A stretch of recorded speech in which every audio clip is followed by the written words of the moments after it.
नमस्कार। नेपाली सेनाको अलिखित इतिहास संस्कार संस्कृति सङ्कलन गर्ने सिलसिलामा समाजको आवाज टेलिभिजन मार्फत आज हामी यो नेपाल राष्ट्रिय भूतपूर्व सैनिक सङ्घ मा यो पुल्चोकमा आइपुगेका छौँ यो भवनमा। र आज मैले नेपाली सेनाका अवकाश प्राप्त सहायक रथी डाक्टर केशरबहादुर भण्डारी ज्यूसँग मैले यहाँहरूलाई प्रत्यक्ष संवाद गराउने छु। र उहाँ general Bhandari, doctor Bhandari, I rather love to say doctor Bhandari पिता प्रहलाद बहादुर भण्डारी र माता उत्तर कुमारी भण्डारीको छोरा हुनुहुन्छ। र उहाँका दुईटा छोराहरू र बुहारी पनि नेपाली सेनामै कार्यरत हुनुहुन्छ।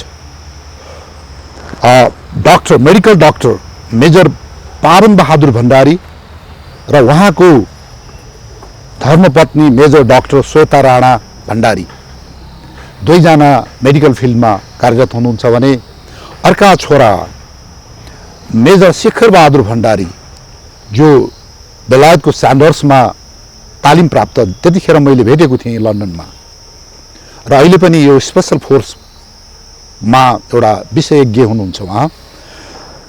र डाक्टर भण्डारी जनरल भण्डारी प्रति मेरो एउटा छाप गजब छ। म सेकेन्ड लेफ्टेनेन्ट हुँदाखेरि मैले भेटेको उहाँलाई यो काठमाडौँ गौचरणको एयरपोर्टमा इन्जिनियरिङ बटालियन जुन त्यतिखेर कालीप्रसाद थियो, उहाँले आफू अनुशासन पालना गर्ने र अरूलाई गराउने, हामी पल्टने भाषामा भन्छौँ 16 आनाको 16 आना। उहाँले कहिले पनि मैले त्यसपछि गएर मैले कमान्ड एन्ड स्टाफ कलेज गर्दाखेरिको पनि उहाँ मेरो गुरुजी हुनुभयो। त्यतिखेर त्यहीँ पोस्टिङ हुनुहुन्थ्यो भन्दा त्यतिखेर पनि उहाँको स्वभाव त्यही नै थियो रह्यो।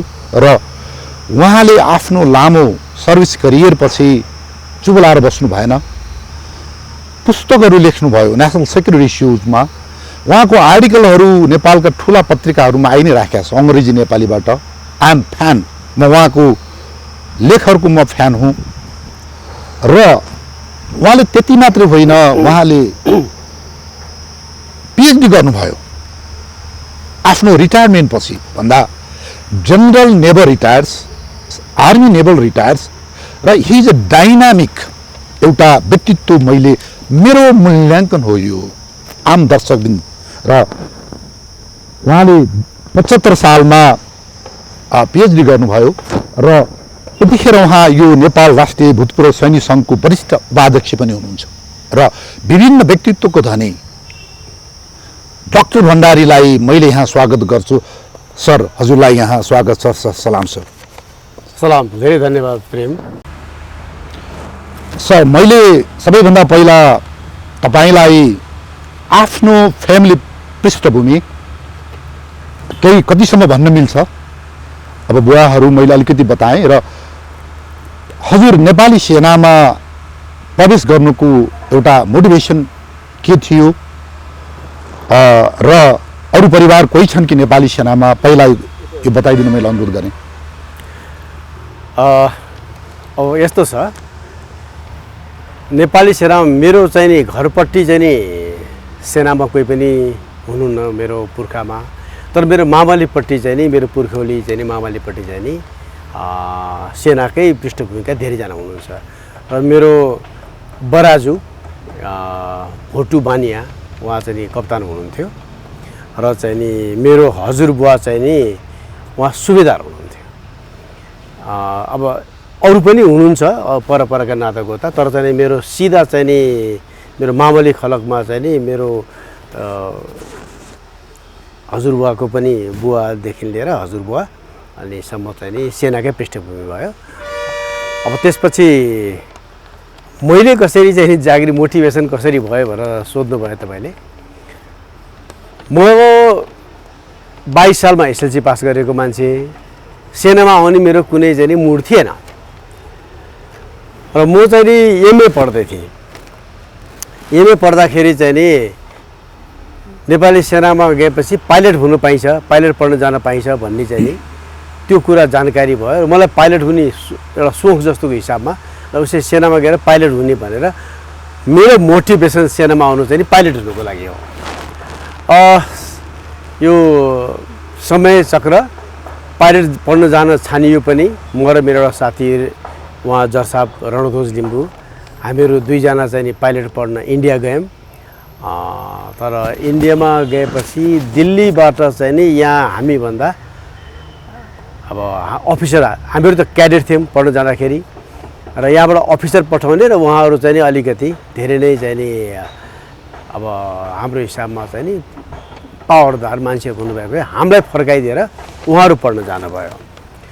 उहाँहरू पढ्न जानुभयो, हामी चाहिँ नि दिल्लीमा पुगेर पढ्नु हैदराबादमा चाहिँ नि जोइन गर्नुभन्दा अगाडि हामीलाई दिल्लीबाट फर्काइयो। यो चाहिँ नि नेपाली सेनाको यस्ता घटना धेरैजनासँग भयो होला, हामीसँग पनि त्यस्तै एउटा घटना हुन गयो र हामी फर्क्यौँ र उहाँहरू पाइलट भएर आउनुभयो। अहिले उहाँहरूको त्यतिकै भयो। म आर्मीमा जोइन गर्नुको चाहिँ नि मुख्य मोटिभेसन चाहिँ नि त्यहाँबाट भयो। त्यसपछि रुटिन जागिर खाँदै गयो। अब तपाईँले चिनेकै छ, यही हिसाबमा म अगाडि बढ्दै गइराखेको छु। सर, हजुरको कुन बेसिक र हजुरको साथीहरूको नाम र हजुरको तालिम कहाँ भयो र कुनै गुरुजीहरू यो क्याडेट ट्रेनिङको चाहिँ कुनै सम्झना छ कि? म 29 सालमा भर्ना भएको हो। मेरो 8 नम्बर बेसिकको हो म।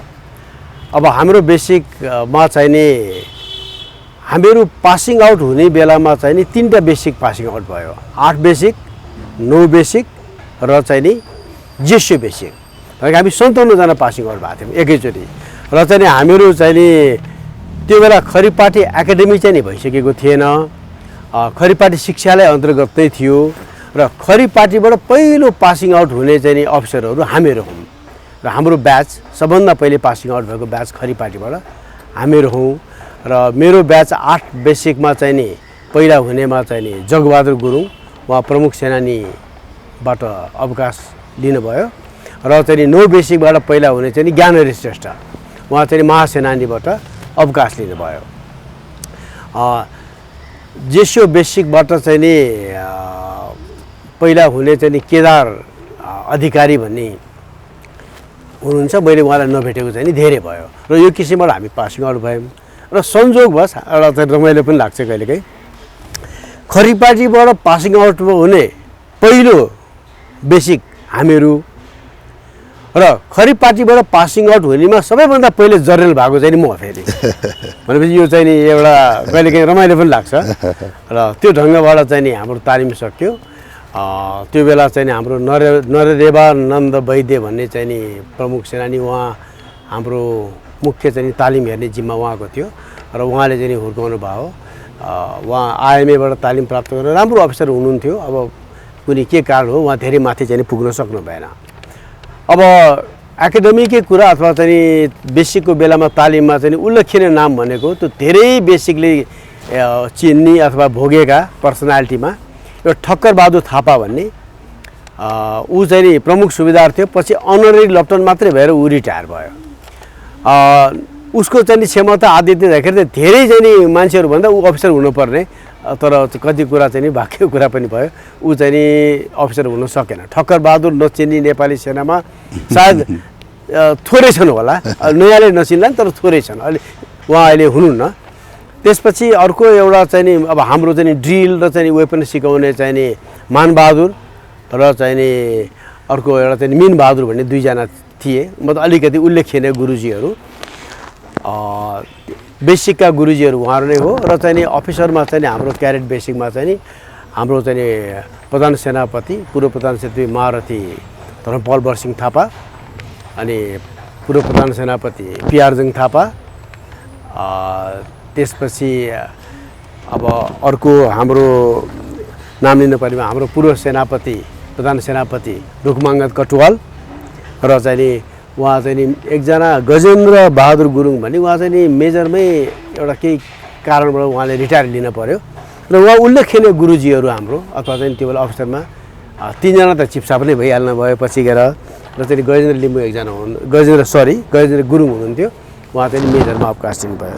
मेरो उल्लेखनीय गुरुजीहरू एकाडेमीको सम्झना यस्तै मात्रै। कति राम्रो सर। यो हजुरहरूकोमा तालिम अवधि भएर रासन कस्तो थियो, किन्नु पर्थ्यो, भत्ताहरू के थियो, कति महिनाको तालिम थियो? होइन हाम्रो तालिम 1 वर्षको ठ्याक्कै हो।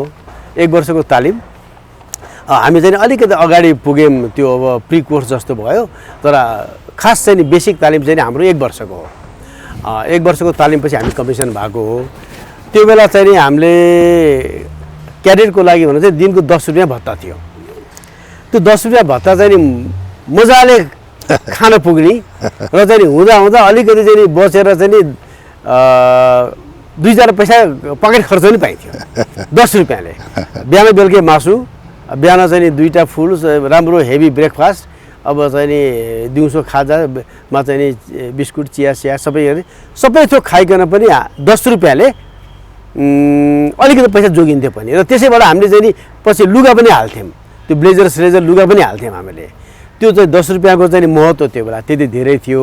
अब जम्मै तालिम नगरकोटमै गरेको हो, हामी पासिङ आउट हुनु मात्रै तल खरिपाटी आएको हो। अब हामी अफिसर भएपछि रमाइलो पनि भयो एउटा। हाम्रो तलब 400 रुपियाँ, सेकेन्ड लेफ्टेनेन्टको तलब 400 रुपियाँ। लेफ्टेनेन्ट त भइयो, अचानक चाहिँ नि मान्छेसँग त्यो सधैँ आउने भत्ता त आएन। त्यहाँबाट त चाहिँ नि अब केसँग भात खाने भन्ने कुरा, रासन पनि आएको छैन, तलब पनि आएको छैन, अब भात कसरी खाने भन्ने कुरा। तालिममा त गइहाल्ने फेरि चाहिँ नि वेपन तालिमतिर पास आउट भएपछि, पासिङ आउट लेफ्टेनेन्ट भएपछि। अनि तालिममा जाँदाखेरि रासन चाहिँ नि आयो, अरू पैसा छैन भने हाम्रो स्ट्यान्डर्ड कस्तोसँग खस्क्यो भने बिहानै बेलुका चाहिँ नि मासु र भात खाएर बसेका मान्छे अफिसर भएपछि त त्यो उसिना चामल पनि त्यो बेला निकै नराम्रै आउँथ्यो। दाल भने पाक्दैन थियो। सिजन अनुसारको सबभन्दा खराब रायो साग जे छ त्यो खाँदैन्थे। त्यो चाहिँ नि खान गाह्रो भएर किनेर खाने पैसा छैन। काठमाडौँको मान्छेको लागि त अलिकति मिलाउन सक्थे, तर बाहिरको अफिसर साहबलाई चाहिँ समस्या हुँदैछ। त्यो मैले त्यही मात्रै थाहा पाएँ। म त जन्मजात काठमाडौँको मान्छे भएँ, मलाई चाहिँ त्यस्तो अभावको थाहा भएन। तर बाहिरको मान्छेलाई चाहिँ नि पैसाको अभाव भन्ने कुरा त्यो मलाई नगरकोटमा थाहा भयो। हामी लेफ्टेनेन्ट साहब भएपछि एउटा फुल किन्ने पैसा पनि छैन उनीहरूसँग, त घरबाट पैसा आएको छैन, लेफ्टेनेन्ट साहबको तलब आएको छैन, त्यहाँ समस्या भएको थियो। अनि रासनको चाहिँ नि हप्तामा 1 दिन हो कि अरे मासु खाँदिन्थे। अनि त्यो जम्मा गरेर सबैजनाको जम्मा गरेर हप्तामा एउटा खसी काट्दाखेरि सधैँभरि दसैँ हुन्थ्यो। त्यो चाहिँ नि अरू बेला चाहिँ नि त्यो परातमा चाहिँ नि हामीले माछा खाने भन्थ्यौँ। भात जति चाहिँ नि त्यो सुकिया खुर्सानी तेलमा तारेर त्यो र चाहिँ भात खाने हो मुख्य कुरा। कसैले भन्छ यो हल्दार, यो चाहिँ पुलिस भन्थ्यो। भात खाने चाहिँ हामीले त्यसरी खायौँ। झन्डै चाहिँ नि 1.5-2 महिना त्यो दुःख भएपछि अनि तलब आउनु थालेपछि अनि हाम्रो पनि खानपिन ढङ्गसँग चल्न थाल्यो। त्यो किसिमको थियो बेला। Very interesting sir. सर हजुरहरूको पास आउटमा यो दर्जानी चिन्ह कसले लगाइदियो? हजुरहरूको पालामा यो ओथ के अरे शपथ खाने चलन थियो थिएन? कोतमा पूजासुजा गर्नुपर्ने जान यो बोकोलानी प्रथा थियो कि होइन? बोकोलानी प्रथा त धेरै अगाडि नै बन्द भइसकेका थियो। हामीले जागिर खाँदाखेरि त्यो सुनिन्थ्यो, तर हाम्रो पालीमा त्यो थिएन, अलि अगाडि नै बन्द भइसकेका थियो। हाम्रो पालीमा हामीलाई फुली लगाइदिने चाहिँ नगेन्द्र प्रसाद रिजाल भन्ने प्रधानमन्त्री हुनुहुन्थ्यो। अब उहाँको धेरै नाम पनि सुनिँदैन, अब उहाँ कस्तो खाले थाहा पनि छैन, तर हामीलाई फुली लगाइदिने चाहिँ नगेन्द्र प्रसाद रिजाल भन्ने प्रधान सेनापति हुनुहुन्थ्यो, प्रधानमन्त्री हुनुहुन्थ्यो। त्यसपछि हामीले चाहिँ शपथ खाने भनेको चाहिँ कोतमै हो। 9 दिन हामीले गएर चाहिँ कोतमा शपथ खाएको हो। सर अब हजुरको पहिलो पोस्टिङ कहाँ भयो? मदर युनिट कुन हो? र त्यो पल्टनमा हजुर जाँदाखेरि सिनियर अफसर सम्झनुहुन्छ कि गणपतिहरू कसैलाई सम्झनुहुन्छ कि? मेरो पहिला नियुक्ति भएको चाहिँ कालीप्रसाद गण एयरपोर्टमा। भनेपछि यो इन्जिनियर्स हजुर, त्यो बेला कालीप्रसाद गण इन्जिनियर्स एयरपोर्टमा। त्यस बेला चाहिँ एउटा मात्रै इन्जिनियर्स पल्टन थियो, कालीप्रसाद गण। त्यो बेला अरू इन्जिनियर्स पल्टनै थिएन, भनेपछि बाहिनीहरू भन्ने कुरै भने एउटा खालि बटालियन थियो। र चाहिँ हुमान सिंह बस्नेत भन्ने चाहिँ नि गणपति हुनुहुन्थ्यो। बानेश्वरको सर होइन, कालिका स्थानको। पछि मेजर हुनुभयो। पछि मेजरले भन्नुभयो। अनि उहाँ चाहिँ गणपति हुनुहुन्थ्यो। त्यसपछि चाहिँ अब त्यो बेलाका पुरानो अफिसरहरू सतीश लामा भन्ने मेजर साहब हुनुहुन्थ्यो। अनि हामीले सान राजा भन्छौँ, उहाँ चाहिँ नि दिल्ली बजारको के साथ त्यो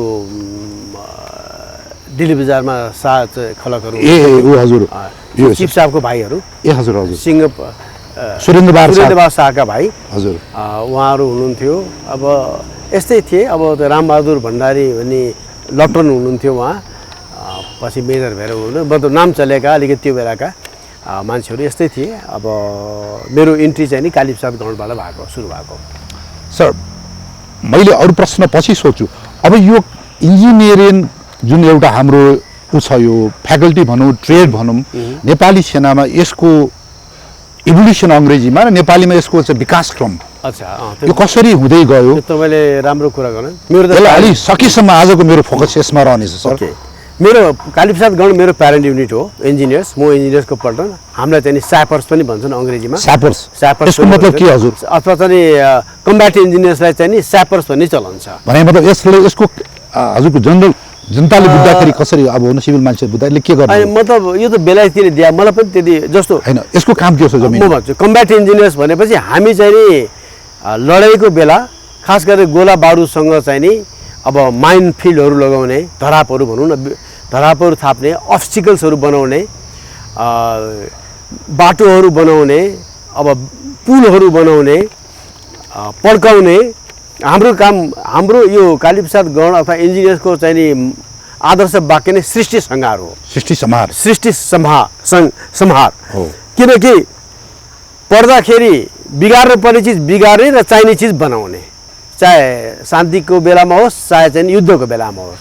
यसको मुख्य चाहिँ नि आदर्श वाक्य त्यही भएको हुँदाखेरि यसको काम पनि त्यही हो। र मुख्य काममा चाहिँ नि अब भन्दाखेरि माइन फिल्डहरू लगाउने, अब्स्टिकलहरू लगाउने, विभिन्न किसिमको काँडका चाहिँ काँडाहरू, विभिन्न खाले अब्स्टिकल्सहरू बनाउने, डिचहरू बनाउने। अब खाडलहरूमा पऱ्यो भनेदेखि चाहिँ तुरुन्त चाहिँ लग्नु हुने चाहिँ बेली ब्रिज जस्ता अथवा विभिन्न खाले ब्रिजहरू छन्, ब्रिजहरू तैनात गरिदिने र ट्रुप्सहरूलाई चाहिँ नि रिभर क्रसिङ गराउनु पऱ्यो भने रिभर क्रसिङ गराउने, पानीहरूबाट खोला नाला तराउने, अथवा चाहिँ विभिन्न किसिमको पानी सम्बन्धी काम गर्न पऱ्यो भने पानी सम्बन्धी कामहरू गर्ने, पानी पुर्याउने, धेरै किसिमको सहयोग र चाहिँ नि एउटा चाहिँ लडाइँ हुँदाखेरि सबैभन्दा अगाडि गएर बस्नुपर्ने चाहिँ नि पल्टन यो भयो। अरू जुन लडाइँ लड्ने लडाकु भन्दा अगाडि गएर उनीहरूलाई लडाइँ लड्नको लागि सहजीकरण गराएर फ्रन्ट लाइनमा चाहिँ नि खटिने पल्टन यो भयो। र यो चाहिँ नि हाम्रो सबै कभर गर्छ। यो कम्ब्याट इन्जिनियर्स भन्छ। त्यही कारण मान्छेले इन्जिनियर्स भनेपछि फेरि प्राविधिक भन्ठान्छन्। हामी प्राविधिक होइन हो।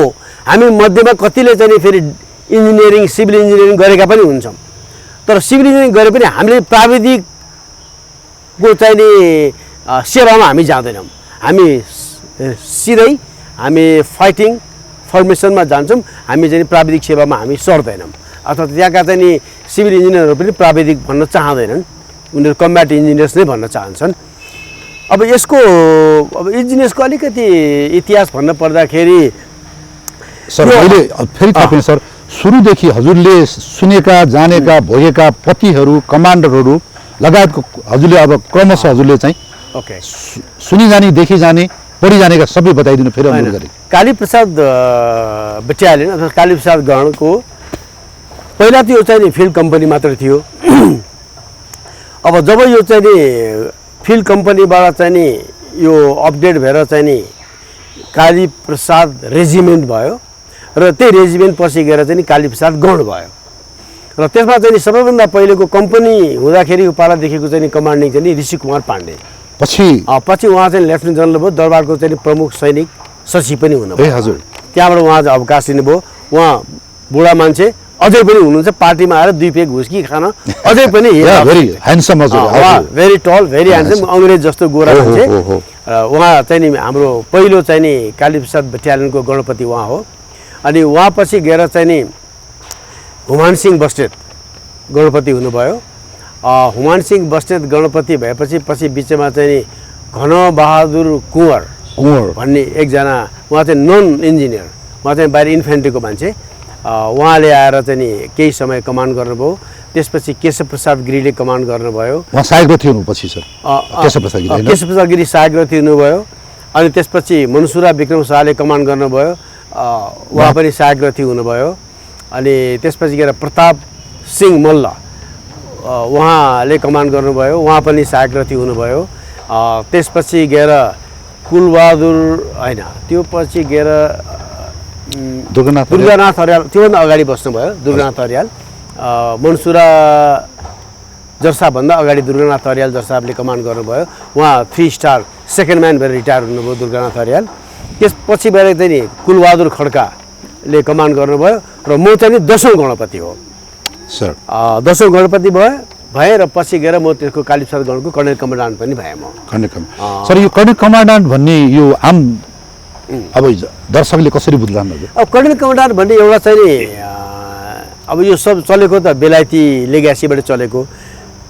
त्यो पल्टनको सकेसम्म सिनियर मोस्ट मान्छेलाई सिनियर मोस्ट मान्छेलाई दिइने चाहिँ नि एउटा ओहदा हो, एउटा अनर हो र उसको मुख्य काम चाहिँ नि अब रिटायर भएपछि दिन पनि मिल्छ अथवा कति त रिटायर नहुँदा पनि हुन्छन्। रिटायर भएपछि भयो भने पनि उसको मुख्य काम चाहिँ नि त्यो पल्टनको चाहिँ नि भएको विभिन्न चाहिँ नि परम्परा रीतिरिवाज त्यो मासिन नभओस्, भएको कसैले केही पुरानो चिज छ भने त्यो बारे जानकारी गराउने अथवा गाइडेन्स दिने, त्यो चिजको विषयमा चाहिँ पल्टनलाई एउटा सही ढङ्गको आफ्नो इतिहास नबिर्साउने, डिसिप्लिनहरू विषय केही तलमाथि पल्टनको राम्रो नराम्रो भएको छ भने त्यो विषय राम्रोसँग चाहिँ नि बुझेर पल्टनलाई चाहिँ नि बुझाइदिने, सम्झाइदिने, गणपतिलाई बताइदिने, सल्लाह सुझावको कामहरू गर्ने र चाहिँ नि कुनै पनि किसिमको चाहिँ नि पल्टनलाई अप्ठ्यारो आदि इत्यादि पर्दाखेरि त्यो बेला चाहिँ नि ऊ चाहिँ नि मुख्य खास गरिकन सल्लाहकारै हो र यसको एक्जिक्युटिभ पावर के हुन्छ? एक्जिक्युटिभ पावर हुँदैन। यो कर्णेल कमान्डान्टको एक्जिक्युटिभ पावर पनि हुँदैन। उसले चाहिँ नि पोसाक पनि लाउँदैन। उसले रिटायर भएको छ भने सैनिक पोसाक लाएर उसले काम गर्दैन।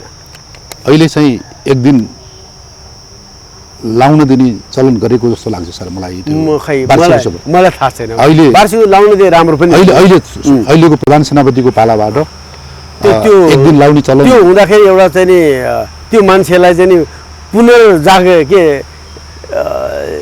पुनर्जागरण हुन्छ कि त्यो राम्रो कुरा हो। त्यो यदि अहिले चिफ साहबले गर्नु भएको छ भने असाध्यै राम्रो काम गर्न थाल्नुभयो र उहाँलाई म धेरै धेरै सराहना पनि गर्छु र धन्यवाद पनि दिन चाहन्छु। सर अब यसको विकास क्रम सर एउटा कम्पनीबाट अरू अहिले त थुप्रै भइसक्यो जस्तो लाग्छ मलाई। ओके, सबभन्दा पहिले गिरबाण विक्रम युद्ध विक्रम शाहको राजा हुँदाखेरि 1863 वैशाख 13 गते कालीप्रसाद कम्पनी खडा भयो र चाहिँ नि यसको मुख्य त्यो बेला चाहिँ गुरुहरू राखेर बनाएको पल्टन रहेछ यो। पछि चाहिँ नि अर्कै भयो र यो 1952 मा गएर अथवा चाहिँ 2009 सालमा आएर जब इन्डियन मिलिट्री मिसन्सहरू आए नि यहाँ नेपाली सेनाको पुनर्गठन गर्न इन्डियन मिसन आयो, त्यो बेला चाहिँ नि यो कालीप्रसाद कम्पनीलाई चाहिँ नि फिल्ड कम्पनी भनेर नाम राख्यो। फिल्ड कम्पनी नाम राख्दा एयरपोर्टमा बस्यो, तैनाती भयो। एयरपोर्टमा चाहिँ एयरपोर्ट जुन बनाउने सुरुको काम यसले गर्यो। यसले र इन्डियाकोबाट आएको चाहिँ नि मद्रास कम्पनी भन्ने थियो, त्यो मद्रास कम्पनी यो बसेर चाहिँ नि पहिलो नेपालको चाहिँ नि एयरपोर्ट बनाउने जिम्मा यसको थियो र यिनीहरूले मिलेर बनाएको र त्यो बनाएपछि यस सिलसिलामा चाहिँ नि पछि यसको नाम चाहिँ नि कालीप्रसाद फिल्ड कम्पनी भयो र यो 23 सालमा पौष 1 गते चाहिँ नि यसलाई कालीप्रसाद इन्जिनियर्स रेजिमेन्ट बनाइयो र चाहिँ फेरि 67 सालमा चाहिँ नि 23 साल चैत 4 गते चाहिँ नि यसलाई कालीप्रसाद गण नामाकरण गरियो र त्यो बेलादेखि आजसम्म कालीप्रसाद गण नै छ र त्यो बेला इन्जिनियर्स भनेको मात्रै कालीप्रसाद गण हो, अरू कुनै पनि थिएन, एउटा मात्रै बटालियन। अब यो इन्डियन मिसनले यो बनाएर दिएपछि त्यो बेलाका घर अहिले पनि एयरपोर्टमा गयो भने एउटा दुईवटा पुराना घर अहिले पनि त्यहाँ देखिन्छ। त्यो हामीले सम्झनाको लागि पनि राखेका छौँ र त्यहाँ चाहिँ नि एउटा सानो चाहिँ नि मोनुमेन्ट छ। त्यो एयरपोर्टमा चाहिँ नि भिभिआइपी लाउन्ज जुनको पाहुनाहरू आउनेको अपोजिट साइडमा जुन क्वार्टर गार्डको साइडमा एउटा सानो मोनुमेन्ट छ। त्यो मोनुमेन्टलाई साधारण मान्छेले अहिलेसम्म के भन्छ सन्दुके माने भन्छन्। त्यो खास के भने इन्डियाबाट आएको एउटा मेजर सन्धु भन्ने यहाँ मरेछ त्यो। अनि त्यो मरेपछि इन्जिनियर्सको पनि उसलाई चाहिँ नि त्यहाँ गाडेको अथवा उसको चाहिँ नि सम्झनामा चाहिँ नि त्यो स्थापित गरे भन्दाखेरि यो मेजर सन्धुको माने भन्ने चाहिँ नि त्यसलाई भने अहिले चाहिँ सन्दुके माने तामाङ जातहरूले बनाउँछ नि लामाहरूले माने त्यही किसिमको भनेको अहिले सन्दुके माने भन्छन्। त्यो खास चाहिँ मेजर सन्दु के माने हो। मैले यो चाहिँ नि इन्डियामा मद्रास इन्जिनियर्समा गएर यो कुरा भन्दै थिएँ, उनीहरू बहुत खुसी भएको थियो, ओहो यस्तो पनि भएर रहेछ भन्ने कुरा त्यो भएको थियो। अनि यसले चाहिँ नि काम गरेको चाहिँ नि जस्तो नेपाल अङ्ग्रेज युद्धमा पनि भाग लिएको, नेपाल तिब्बत युद्धमा पनि भाग लिएको, भारतको सिपाही विद्रोहमा पनि यो चाहिँ नि भाग लिएको हो र पछिल्लो यसले चाहिँ नि एक्सन गरेको हैदराबाद एक्सनमा यसले चाहिँ सहभागी भएको थियो। पछिल्लो एक्सन त्यो हो भनेदेखि अब नेपालमा चाहिँ नि खम्पा काण्डमा यो अगाडि काम गरेको छ यसले र चाहिँ 42 सालमा काठमाडौँमा श्रृङ्खलाबद्ध बम विस्फोटन भएको थियो। रामराजा प्रसादले चाहिँ नि गरेको त्यो बेला चाहिँ नि 1-2 ठाउँमा चाहिँ नि भएपछि अनि अरू बाँकी सबै बम चाहिँ नि कालीप्रसादको पल्टनले गएर सबैलाई चाहिँ निस्तेज पारेको थियो, अथवा हामीले बम डिस्पोजल भन्छौँ त्यो निस्तेज पारेको थियो।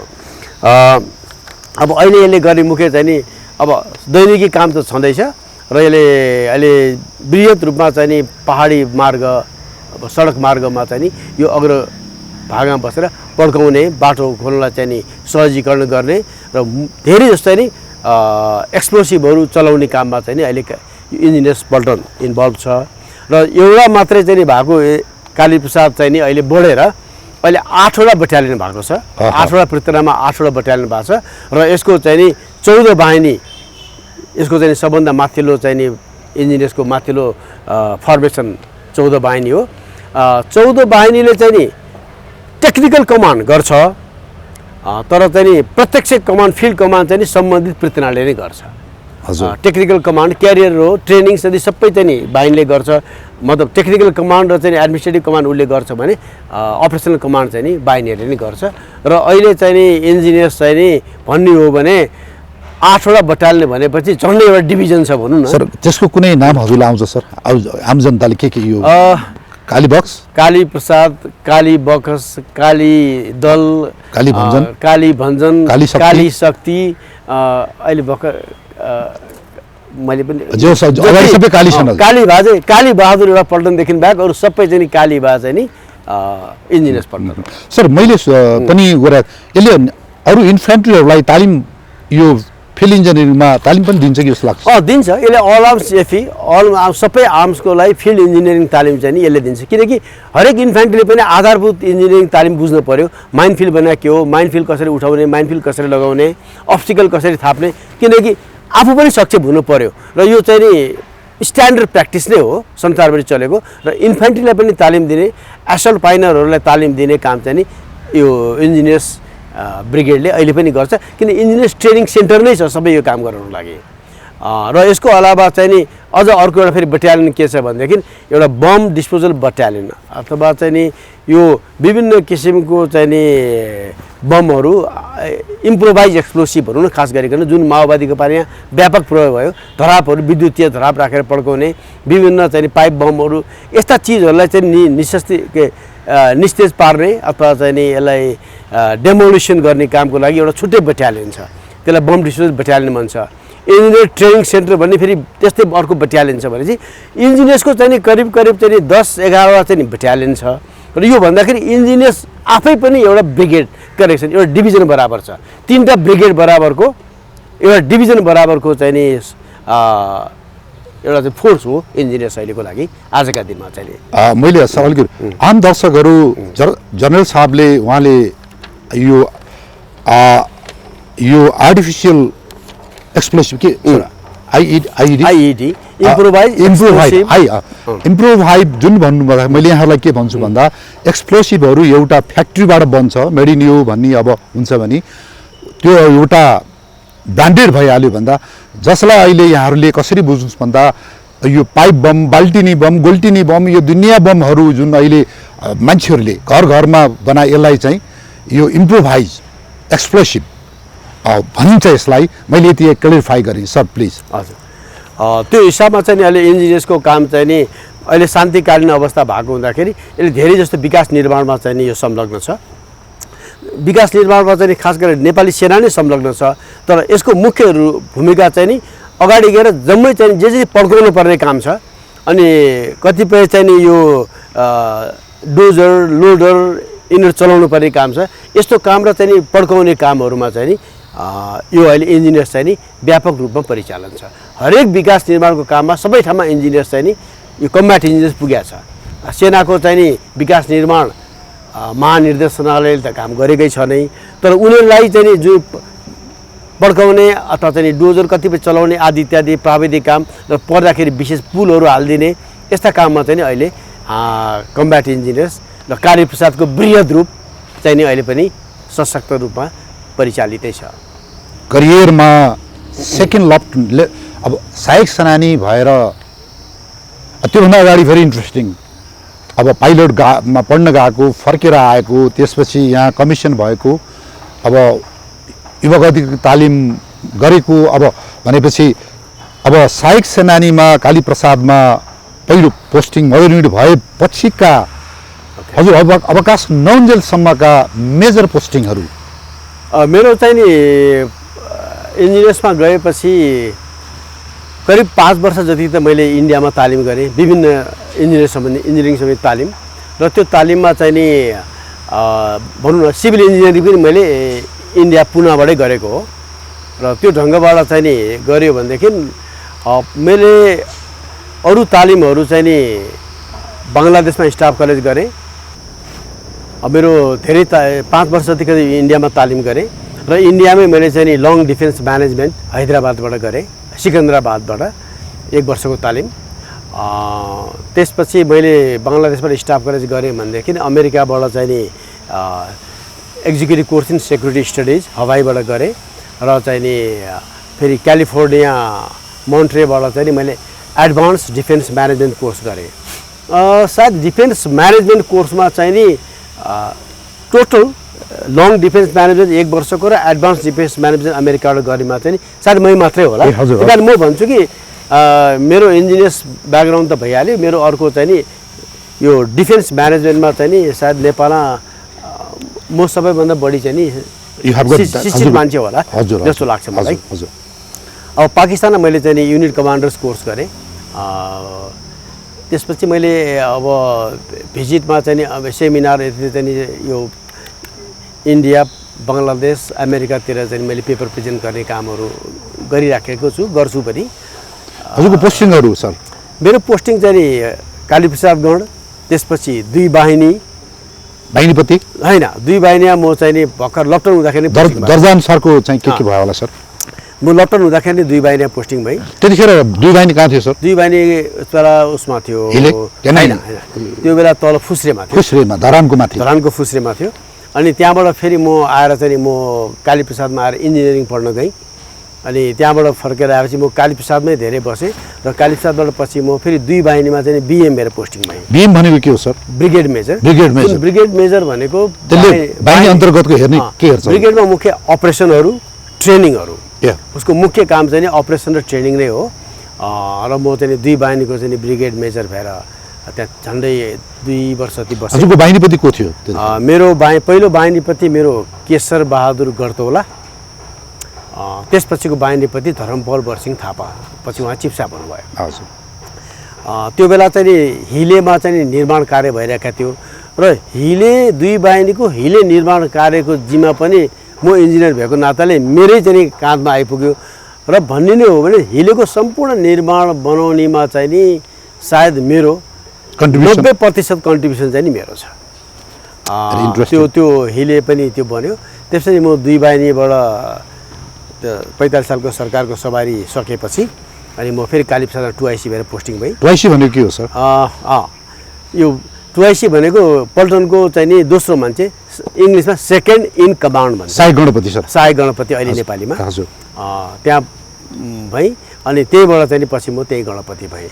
र गणपति भएपछि मैले कमान्ड सकेर म अफगानिस्तान र पाकिस्तानमा चाहिँ मिलिट्री एडभाइजर भएर युनाइटेड नेसन्सको मिलिट्री एडभाइजर भएर त्यहाँ 1 वर्ष मैले त्यहाँ काम गरेँ। के गर्नुपर्छ सर त्यहाँनेरि? त्यो बेला सबभन्दा पहिले त मिलिट्री एडभाइजर पहिला चाहिँ त त्यहाँको साधारण मोनिटरिङ, अफगानिस्तानमा बस्दाखेरि त धेरै बम खसिरहने, त्यो मोनिटरिङ गर्ने, त्यो मोनिटरको रिपोर्टिङ गर्ने, त्यसको चाहिँ अलिकति एनालाइसिस गर्ने, अनि त्यसपछि त्यसको बारेमा चाहिँ नि के गर्नुपर्छ कसो गर्नुपर्छ भन्ने कुरा सल्लाह, अनि रिपोर्ट लेख्ने, एडभाइसहरू दिने, अनि डुज एन्ड डोन्ट, अब सेफ्टीको कुराहरू। अनि त्यहाँ चाहिँ नि थुप्रै चाहिँ विदेशीहरू पनि थिए। त्यहाँ बम खसेको मान्छे घाइते भइहाल्ने, हामी कहाँ रगत दिन आइपुग्थेँ।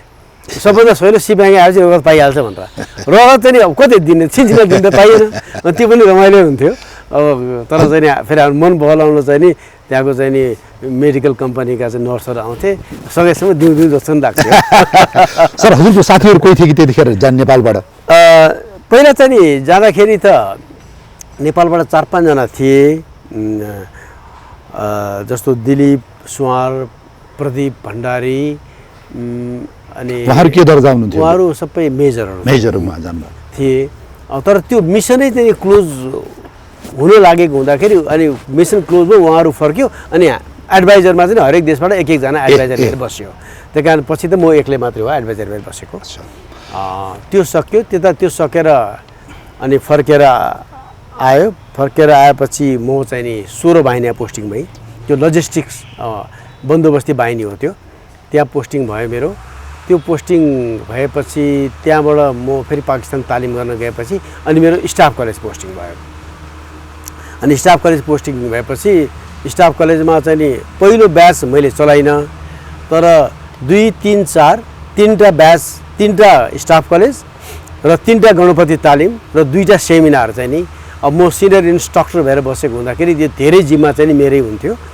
अब तपाईलाई पनि थाहै छ एकदम sir I am one of your student sir तपाईलाई थाहै छ त्यही कारण म लामो बसेँ स्टाफ कलेजमा म चाहिँ नि बसेँ अनि त्यही मेरो प्रमोसन भयो फुल कर्नेल भएँ म अनि त्यहाँबाट म चाहिँ नि नेपाली सैनिक शिक्षालय नगरकोटमा त्यहाँको चाहिँ नि कमान्डान्ट भएर मेरो पोस्टिङ भयो अनि नगरकोट शिक्षालयमा मैले 2 वर्ष कमान्ड गरेँ अनि 2 वर्ष कमान्ड गरेपछि मेरो पोस्टिङ चाहिँ नि हेडक्वार्टरको डिजी त्यो बेला डिजी हुन्थ्यो डिएमओ हुन्थ्यो मिलिट्री अपरेसनमा चाहिँ नि पोलिसीपट्टिको म चिफ है अनि पोलिसी मैले हेर्थेँ त्यो पोलिसी हेरेपछि त्यहीबाट चाहिँ नि म 7 बाहिनीमा चाहिँ नि सहायक बाहिनीपतिका पोस्टिङ भयो र पछि मैले त्यही प्रमोसन भएर मैले 7 बाहिनीको बाहिनीपति भएर मैले काम गरेँ र बाहिनीपति काम गर्दाखेरि मेरो कमान्ड पुरा 1 वर्ष हुनै नभइकन मलाई राष्ट्रिय सुरक्षा परिषद सचिवालय स्थापना भयो र त्यसमा चाहिँ नि अब भनिन्छ त्यो बेला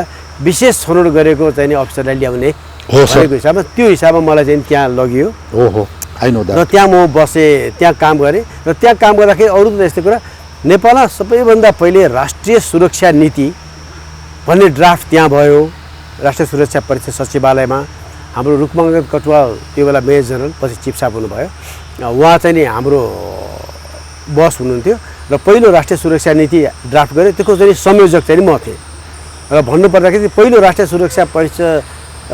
सुरक्षा नीति ड्राफ्ट गर्नेमा चाहिँ नि मेरो मुख्य हात थियो त्यसको लामो कुरा छ कहानी चाहिँ नि तर पहिलो राष्ट्रिय सुरक्षा नीति चाहिँ हामीले त्यहाँ बनायौँ तर त्यो विभिन्न कारणबाट लागू चाहिँ नि गर्न सकिएन पाएन भनौँ पछि अनि म त्यहाँबाट फेरि पोस्टिङ भएर चाहिँ नि इन्जिनियर्स त्यो बेला निर्देशनालय भन्थे मेरो त्यहाँ पोस्टिङ भयो त्यो बेला 63-62 को आन्दोलन पनि भइराखेकै थियो माओवादी लडाइँमा चाहिँ नि म 7 बाहिनीमा चाहिँ उसमा थिएँ मकवानपुरमा थिएँ मेरो चाहिँ नि बागमतीदेखि यतापट्टि नारायणीसम्म मेरो चाहिँ नि जिम्मेवारी क्षेत्र त्यो हटस्पटै थियो माओवादी लडाइँको बेलामा तर त्यहाँ मेजर दुर्घटना के पनि भएन पछि गएर चाहिँ नि म सुरक्षा परिषद सचिवालयबाट अनि फेरि इन्जिनियर्स जहाँ जन्मेको फेरि त्यही ठाउँको चाहिँ नि मलाई कमान्ड गर्न पठाइयो र त्यही कमान्ड गरेपछि म चाहिँ नि 63 सालमा अवकाश पाएँ सैनिक सचिव सर मैले एउटा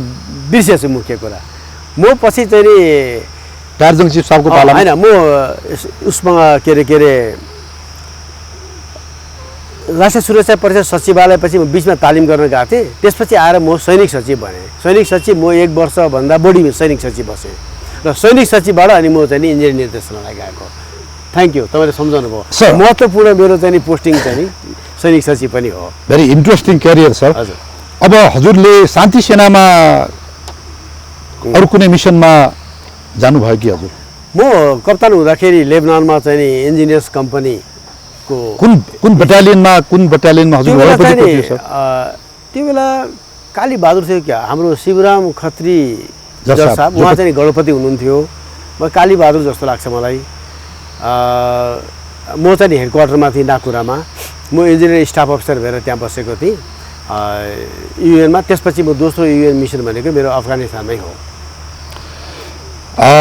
सर यो अहिले मैले अब अरू कुनै छ कि हजुर यो अहिले सेना म यसपछि म भूतपूर्व सैनिकतिर लाग्छु ओके हजुरको कुनै थप केही छ कि हजुरले एड गर्नुपर्ने खास केही छैन सेना धेरै परिवर्तन भयो हजुर हामीले जागिर खाँदाखेरिको हुन त सबैले त्यसै भन्छन् हामीले पनि आफ्नो काला मैले 34 वर्ष जागिर खाँदाखेरि म सेनामा चाहिँ नि धेरै परिवर्तन भयो धेरै विकास सुधारहरू भयो कति कुरा चाहिँ नि अलिकति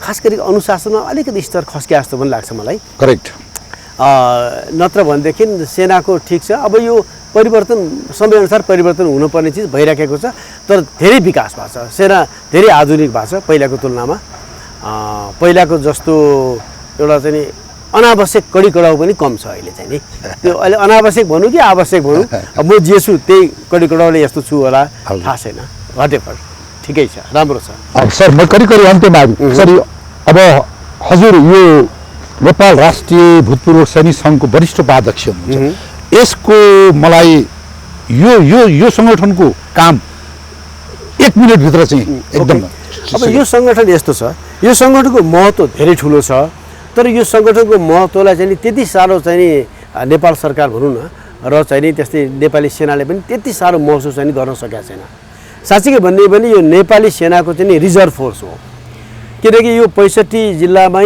यसको चाहिँ नि शाखाहरू छ र यसको परिवार सबै गऱ्यो भने करिब 8 लाख चान्चुन चाहिँ नि यसको प्रत्यक्ष अप्रत्यक्ष चाहिँ नि यसका सदस्य भनौँ यस्ता हुन्छन् र यसलाई चाहिँ नि राम्रोसँग चाहिँ नि सङ्गठित गरेर राख्न सक्यो भने देशमा कुनै पनि परिआएको बेलामा यसले ठुलो योगदान पुर्याउन सक्छ शान्तिकालमा पनि कतिपय चिज जस्तो चुनाव जेसुकै गर्नु पर्दा पनि यसलाई परिचालन गर्यो भने नेपाल सरकारको एउटा कुरा काम फत्ते राम्रोसँग हुन्छ रिजल्ट ओरिएन्टेड काम यसले गरिदिन्छ 2 नम्बर कुरा चाहिँ नि एकदम सस्तो पनि पर्छ अब तर यो चिज अब हामीले बुझ्न नसकेको हो कि अथवा चाहिँ नि बुझ्न चाहने मान्छेले बुझ्न नचाहेको हो कि भनेको चिजमा खासै वास्ता चाहिँ नि गरिएको छैन तर यसको महत्त्व चाहिँ नि धेरै ठुलो छ रियलाइज भयो भने राम्रो छ देशको लागि नै सर मैले धेरै इतिहास पढ्छु र हाम्रा रिटायर्ड जनरलदेखि लिएर मेजर कप्तान एकदम सुब्दर समेत पनि रिटायर्डहरूलाई थुप्रै नियुक्ति राजदूत मन्त्री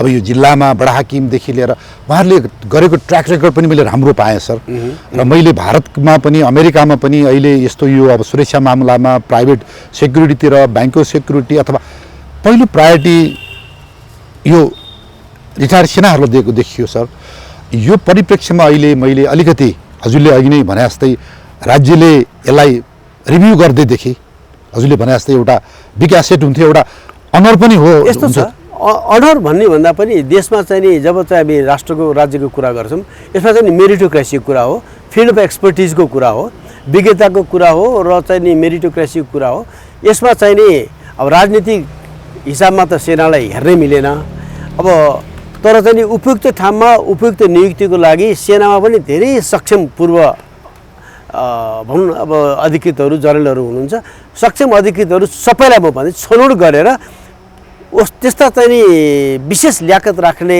जर्नलहरूलाई अवसर दिँदाखेरि देशको चाहिँ नि नाम निकै नै उच्च हुन्छ होला कदर हुने त सँगसँगै हुने भइहाल्यो र नत्र भने त्यो क्षमता चाहिँ नि खेर गइराखेको छ किनकि नेपाली सेनामा धेरै दक्ष सक्षम जर्नलहरू छन् रिटायर भएर बसेका तर अब रिटायर भएपछि वास्ता पनि गर्दैन उनीहरू फेरि खोजी लिएर कसैको पछि पनि लाग्दैनन् त्यसले गर्दाखेरि उनीहरू आफै पनि खोज्दैनन् अब राज्यले नखोजेपछि उसलाई पनि खास वास्ता गरेको छैन तर त्यो चाहिँ नि पहिचान हुनु अति जरुरी छ राम्रो हुन्छ देशको लागि राम्रो हुन्छ सर अन्तमा हजुरले नेपाली सेनालाई सुझाव आशीर्वाद मैले भन्ने गरेको छु केही दिनुहुन्छ कि अब यस्तो छ नेपाली सेना अब यो सार्क राष्ट्रमध्येको सबैभन्दा पुरानो स्थापित इन्स्टिट्युसन हो यति पुरानो इन्स्टिट्युसन अथवा संस्था यो सार्क राष्ट्रमा छैन भनेपछि यसको गरिमा र यसको चाहिँ नि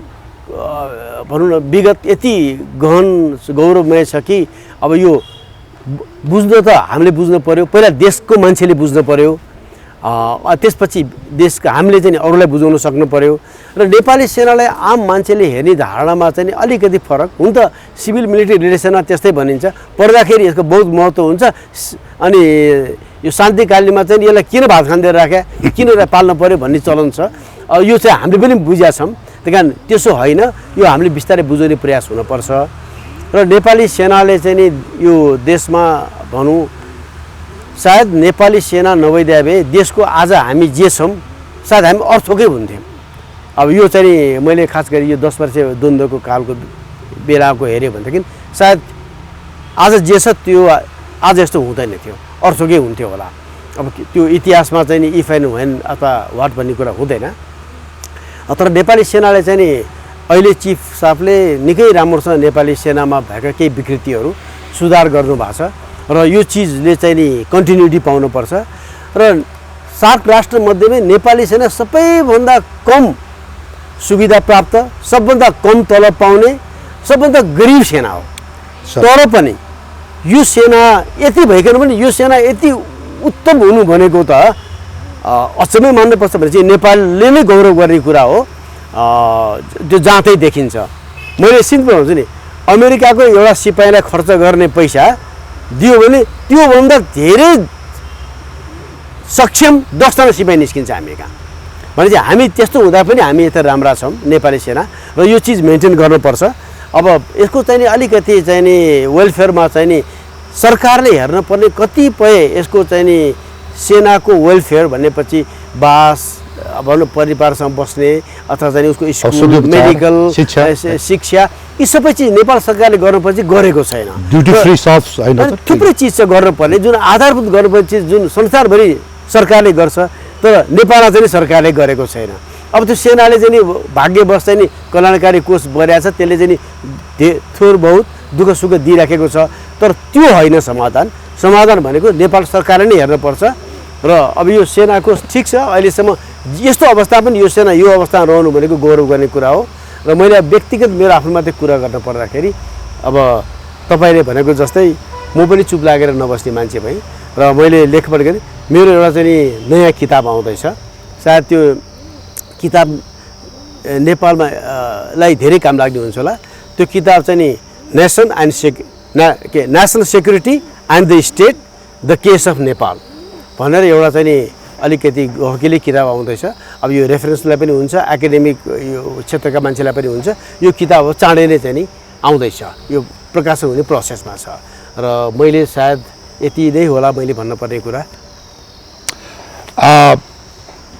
आम दर्शकहरू, म साँच्चै भन्नुपर्दाखेरि मैले यहाँहरूलाई भने म सेकेन्ड लपटनको तालिममा कमान्डो सकेको 2 दिनमै यो फिल्ड इन्जिनियरिङ तालिम गर्नलाई म यो गौचरणको कालीप्रसाद पुगेको थिएँ। त्यतिखेर डाक्टर भण्डारीलाई, जनरल भण्डारीलाई मैले त्यहाँ भेट्दाखेरि उहाँको एउटा त्यो अनुशासन र त्यो मान्छेलाई ग्रिपमा लिने, त्यतिखेर म तर्सेको थिएँ। र त्यो फेरि मैले पछि गएर मेजर हुँदा स्टाफ गर्दा त्यत्तिकै मैले पन पाउँदा साँच्चै भन्दा अहिले पनि म भेट्दाखेरि जनरल भण्डारीसँग त्यो मेरो डिस्टेन्स र त्यो अनुशासन अहिले पनि म मेन्टेन गरिरहेको छु। र मेरो आजको उद्देश्य चाहिँ यो नेपाली सेनामा इन्जिनियरिङ एउटा त्यो ट्रेडको इभोल्युसनको बारेमा मैले जानकारी गराउनु थियो, मैले यो पाएँ। र फेरि पनि यो सबै कुराको लागि मैले सिकेँ, आम दर्शकलाई सिकाइदिनु भएकोमा जनरल केशर भण्डारीलाई म धन्यवाद दिन चाहन्छु। सर सलाम सर। म एउटा अन्तिम केही एउटा प्लिज सर। तपाईँले आज यो तपाईँको यो पहललाई मैले धेरै नै सराहना गर्छु, किनकि यो राम्रो पहल सुरु गर्नु भएको रहेछ। र मैले पनि यसमा के 2-4 शब्द भन्ने पाएँ। यो त के भने नेपाली सेनाकै चाहिँ नि एउटा इतिहासमा केही थप एउटा सानो केही भए पनि थाप हुने काम भयो। र तपाईँले जुन गर्नुभएको काम, अब जर साहब, अब तपाईँ मेरो चेला पनि हो। अब तपाईँले जुन त्यो विभिन्न चाहिँ नि लडाइँका किल्ला काङ्गडाहरूको जुन डकुमेन्ट्री बनाउनु भयो नि, त्यो सायद त्यति ठुलो कन्ट्रिब्युसन चाहिँ नि अहिलेसम्म भएको पनि थिएन र सायद भविष्य हुन्छ जस्तो लाग्दैन। तपाईँले देशको लागि धेरै ठुलो चाहिँ काम गर्नुभयो, अद्भुत चाहिँ काम गर्नुभयो। किनभने यस्तो काम अरूले गरेका छैनन्, सायद नहोला पनि। त्यही कारण यसको लागि म तपाईँलाई भित्र हृदयबाटै म तपाईँलाई विशेष धन्यवाद दिन चाहन्छु। र तपाईँले फेरि यो नयाँ पहल गर्दै हुनुहुन्छ, यो पनि फेरि अर्को नयाँ चाहिँ नि बडा रोचक र चाहिँ नि एकदमै चाहिँ सकारात्मक पहल गर्नुभएको छ। यसको लागि नि म तपाईँलाई साँच्चै हृदयदेखि नै प्रशंसा सराहना गर्न चाहन्छु र यस्तै काम गर्दै जानुहोस् तपाईँको अझ बढी नयाँ नयाँ चिजहरू गर्दै जानुहोस् मैले तपाईँलाई सधैँभरि सहयोग गर्छु मेरो समर्थन रहनेछ र केही नभए पनि शुभकामना र शुभेच्छा त रहनेछ नै छ सर आम दर्शकहरू पहिलाचोटि मैले एकदम गुलियो मुख पारेर मैले कार्यक्रम बन्द गर्न पाएँ सर हजुरको यो मलाई दिएको एप्रिसिएसनको लागि र यो समाजका आवाज टेलिभिजनको प्रोपाइटर डाइरेक्टर राजु बस्नेत पनि हुनुहुन्छ त्यत्तिकै एउटा सिपाहीले भन्दा बढी सिपाही भनेको आम दर्शक एउटा प्रोफेसन हो उहाँ पनि खटिरहनु भएको छ उहाँलाई पनि मैले सरले मलाई दिनुभएको धन्यवाद मैले उहाँलाई पनि बाँडेँ र सर फेरि पनि हजुरको सुस्वास्थ्यको कामना गरेँ सर थ्याङ्क यू सर सलाम सर सबैलाई धन्यवाद पर्दा पछाडिको राजु भाइलाई पनि धेरै धेरै धन्यवाद समाजको आवाज.com